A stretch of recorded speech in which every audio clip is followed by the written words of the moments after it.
Family ties, advantage, or disaster? Many companies in the United States that are now large corporations began as family businesses. Even today, a large number of the small businesses in this country that begin today are general partnerships in which partners are siblings, parents, and children, cousins, or otherwise related to one another. However, this is not always a good thing necessarily. If you're considering opening a business with someone to whom you are related to, it's important to carefully weigh the advantages and disadvantages to avoid disaster. Starting a family-owned business may be a smart financial move for you and your relatives. If you alone don't have enough money or personal assets to start a business, you may wish to do so along with, for example, your brother. However, realize that it is very possible that your business venture could fail, leaving many members of your family in debt. Although you may feel like you can trust your finances more in the hands of a relative than another, you also have to consider that if you all end up in debt, there is no one to turn to for help.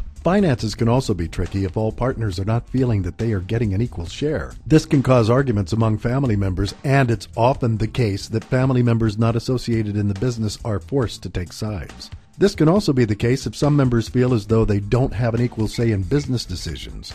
In most partnerships, there will be some kind of an argument once in a while. However, it is difficult to separate business and family, so these types of arguments can affect holiday gatherings or lead to other fights within the family. Typically, this is most difficult when parents and children go into business together. While the parent may be superior when it comes to family decisions, he or she won't have to equally share business decisions with their child. This is a difficult mindset to realize. Starting a business, however, can be very stressful when you can totally trust your business partner. As in the case most of the time when he or she is a relative, much of this stress is released. There are both advantages and disadvantages to starting a family business. Before you do so, be sure this arrangement will work for everyone. Family businesses are very successful in the United States when all members work together for the common good of the company.